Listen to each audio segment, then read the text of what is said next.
Hello everyone, Chris here and welcome back. Today I'm going to replace turbocharger on 2012 Audi Q5. And this is the same process for most TFSI engines from 2009 up to 2017.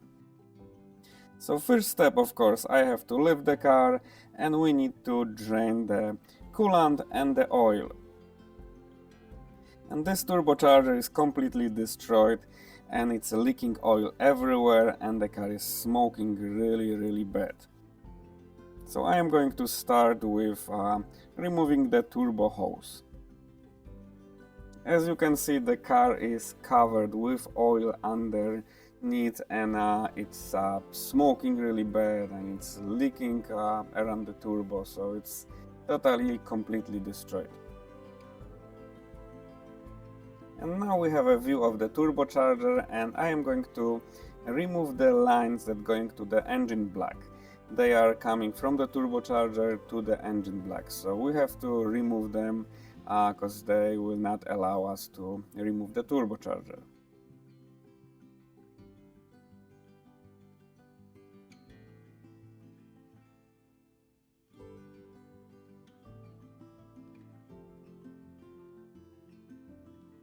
Those lines have O-rings, so please don't lose those O-rings, and the best would be, of course, to replace them with the new one. Now I am going to unbolt that bracket. This is the bracket that there is from the bottom of the turbo to the engine block. So we have to disconnect one side. The best would be to just unbolt from the block. And now to have access to the oil lines, I will need to remove this diverter valve. It does have 3 bolts and of course you gotta disconnect the connector. It is pretty tight to get this out, but please be patient and it is possible to remove it. This is the diverter valve, and now I have a better access and a better view to the turbo line. It is located right there. It's pretty tight to remove it. Again, you gotta be patient. It's really tight, but it's possible to just get this out.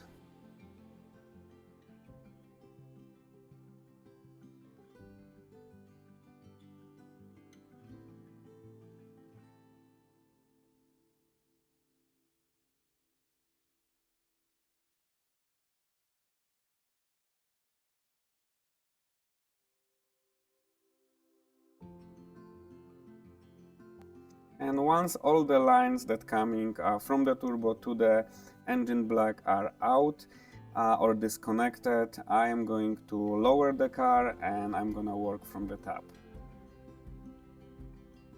And from the top, first I will disconnect those little coils, and then I will remove this metal pipe that is going from the engine to the turbocharger.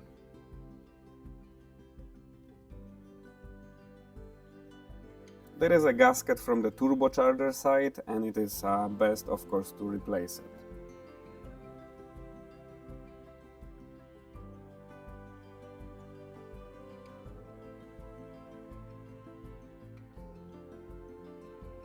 And now to have a better access and better view to the exhaust manifold, I am going to remove this metal shield that is on the top of exhaust manifold. There is a couple bolts for this shield.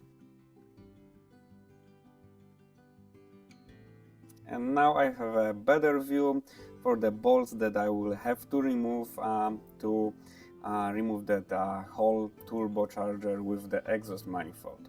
So we got bolts on top here, we got bolts for the exhaust, and before I do that I have to remove one more line, which is this one right here, and there is a clamp on the end.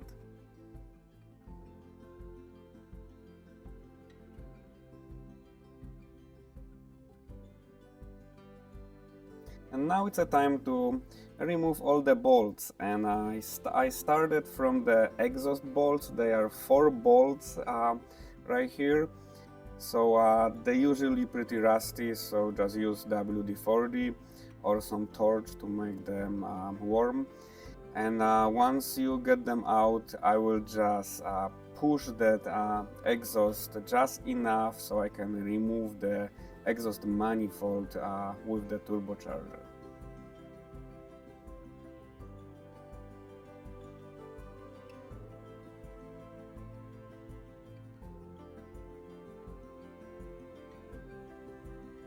And now I will remove the exhaust manifold bolts. We have a bolt on the top and on the bottom of the manifold. The top bolts for the manifold, they are easy to remove, but the bottom ones, it's pretty tight. You need a long extension, and you can just remove them pretty easy. On the left side, you will have to push the exhaust to get the access to those bolts.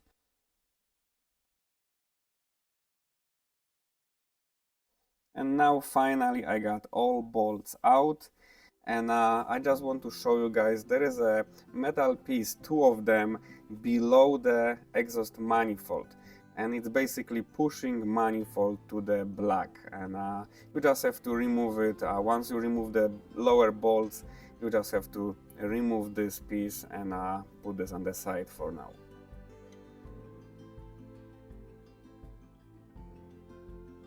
I still have to remove couple vacuum lines from the turbo, and I still had one coolant line that is going from the turbocharger to the black right here.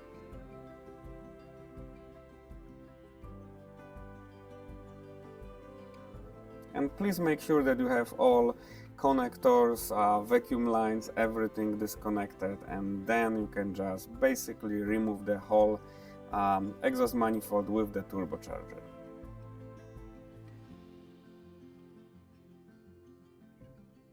And here we have the old turbocharger and the replacement turbocharger. I am going to install the used unit from junkyard, from the lower mileage Audi, because this is what my customer wants. He don't want to pay for the new turbo, he just want to have good used replacement turbo.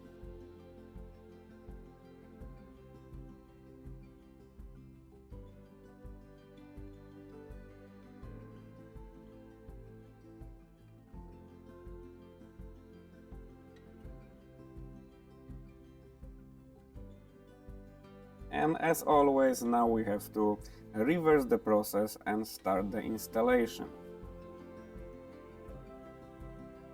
So once I put that turbocharger in with the manifold, I'm going to put the top bolts, and then I'm going to put the bottom bolts. Remember about those metal pieces, as you can see them right now.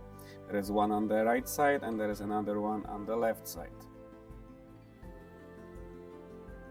There is a limited access for those bolts on the left side, but of course we were able to remove it, then we have to install it back on. I used a long extension and the mirror so I can see what I'm doing, and I just worked my way to make this tight.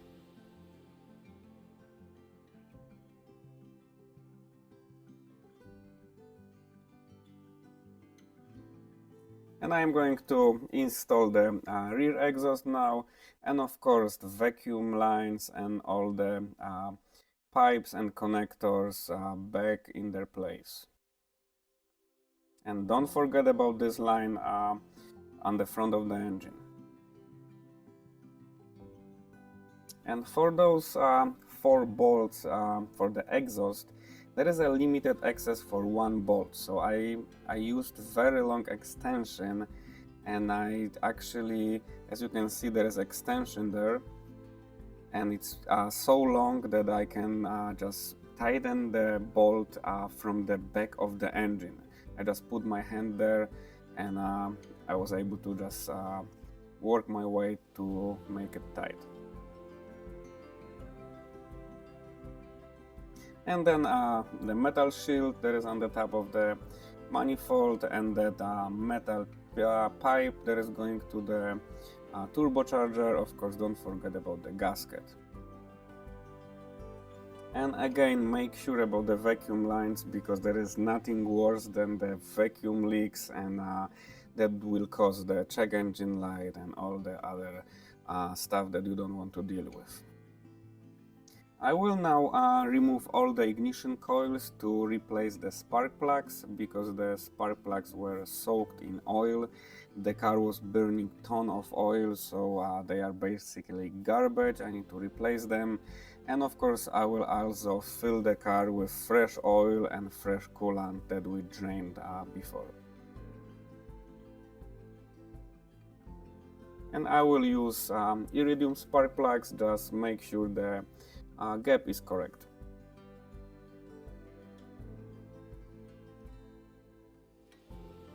I will double check all the lines and connectors if everything is plugged in, and then once everything is okay, then I will lift the car and I will start working from the bottom.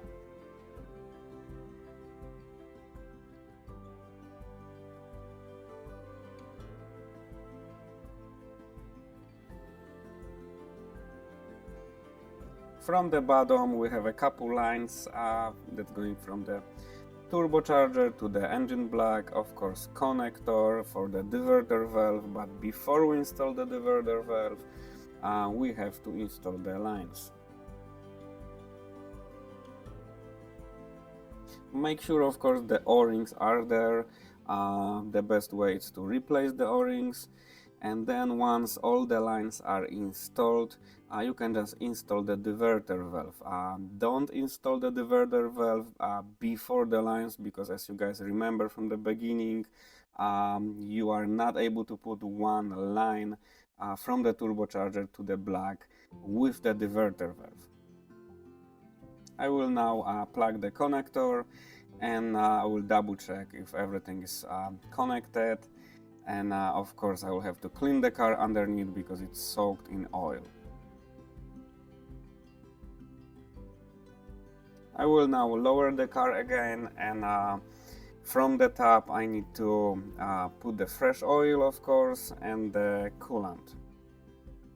We are also still missing the airbags and the hose to the turbo, so that need to be also installed.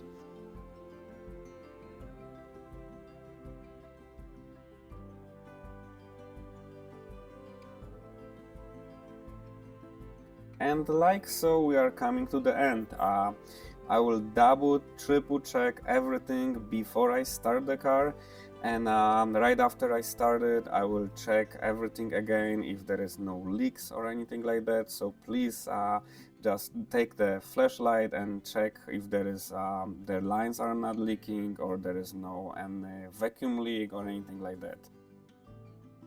And after startup, of course, that's gonna be a lot of smoke coming from the engine because everything was soaked in oil. That might be also smoke coming from the exhaust for the first 10 or 15 minutes. And that's all for today, guys. If you have any questions, please comment below. If you guys like the video, please like it, and I'm gonna see you guys in the next video. Have a good one.